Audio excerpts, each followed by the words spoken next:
Today's story was written by Mr. Sharks 202. Pride, greed, lust, envy, gluttony, wrath, and lovely sloth, all pieces of the grand game which the devil plays like dice. Not ideas or concepts, but entities, ethereal things brought to life out of the dust of oblivion, crafted by Satan himself, and let loose like dogs of war. All this to say, the biblical sins are sons and daughters of the devil, and they love nothing more than to please their fork-tailed father. They compete with rabid enthusiasm to gain his immortal favour, each one descending further down the spiral staircase of depravity to do so, all yearning to be the most dastardly and most disgusting, all in hope to one day take their father's throne and sit upon the Olympus of hell. Yet they don't know, and they never could on their own, that their loving, hateful father is playing them like fools. Satan didn't achieve his title by being the largest and most brutish of God's dissenters, but by being the most clever, and by far the most horrible. It is true that there is not a more depraved creature in existence than Lucifer himself, and every day he secretly pits his children against one another, all with the myth of one day taking his throne. But they never will. No sin has the ability to overcome one another, yet in their hate they are blinded, and all choose to wreak havoc across the world in their pursuit of useless ambition. All to Satan's plan, like everything always is. As wondrous of a planner as the devil is, and however brilliant his strategy is executed, not even gods can catch the unexpected. Or, to be more precise, another fallen angel named Deimos. An angel, not too unlike Lucifer himself, a being who sought too much power, or too much knowledge, and was cast away from the cloudy paradise and into the earthen mud. Though, unlike Satan, this angel was given a task, a chance at returning to purity.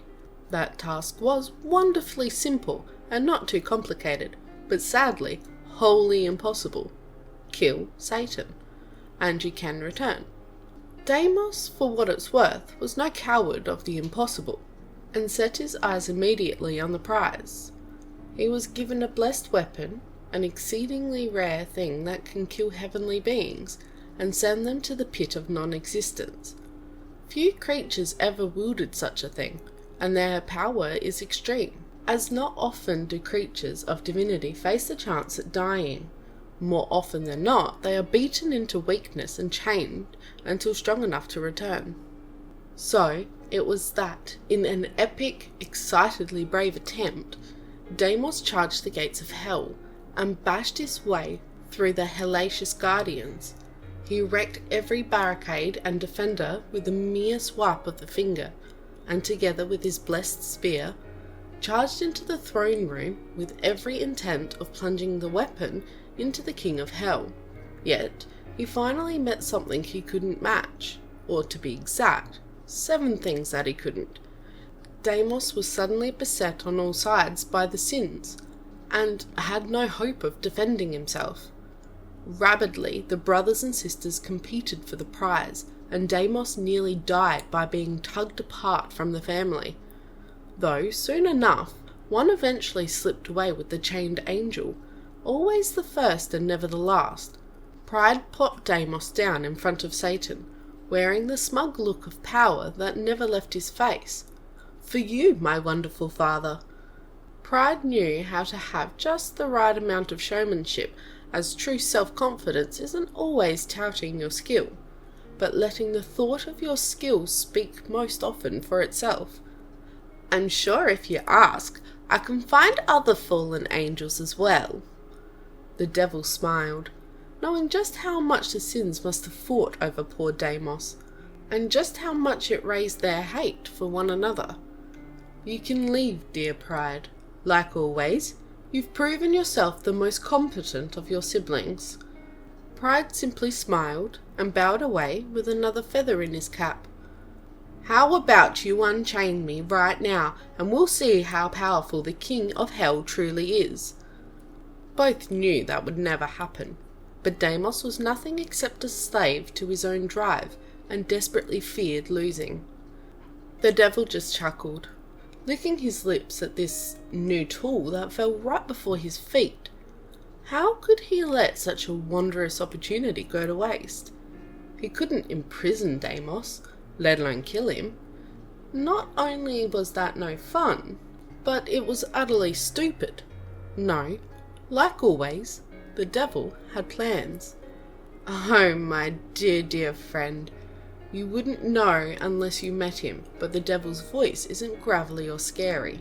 In fact, it's the type of voice that could lull you to sleep, the type of cadence and rhythm that only the world's best crook could ever pull off. Fear not. You'll be seeing much more of hell before you become useless to me. Then, with a snap of his fingers, Deimos was back on Earth and unchained, free and untouched. Well, slightly untouched. Immediately he felt a stinging, burning pain, and across his forearm, like a branded tattoo, read the Latin words, "This time they kill you." Deimos felt it immediately. It wasn't a lie. The devil had somehow cursed him with mortality.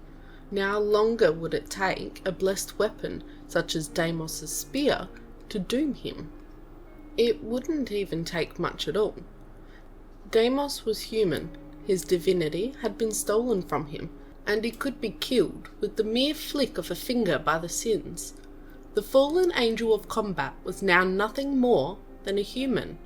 And not just that, but a human being chased by the children of Satan, under pursuit by the 7 deadly sins who intended on using that humanity for the worst. It was hopeless. Yet, lest we forget, the most defining trait of Deimos, for there is one thing that the man fears much more than death, and that is defeat. He would rather be banished into nothingness than live as a failure. Deimos was a human, yes, so that meant he had to now play the game like a human. No more charging into hell like a bat out of heaven. That wouldn't work. But how did humans survive the trails of life in the first place? From an angel's perspective, man was squishy, weak, and utterly useless, yet somehow they thrived in the realm of earth. It was a mystery to all who'd never felt the rush of mortality. But that was no longer true for Deimos. He did feel it. He felt it all over his skin. The risk of death now haunted him wherever he went. The first thing he figured out when he landed on Earth, feeling his fleshy lungs fill meekly with air, was how humans did it.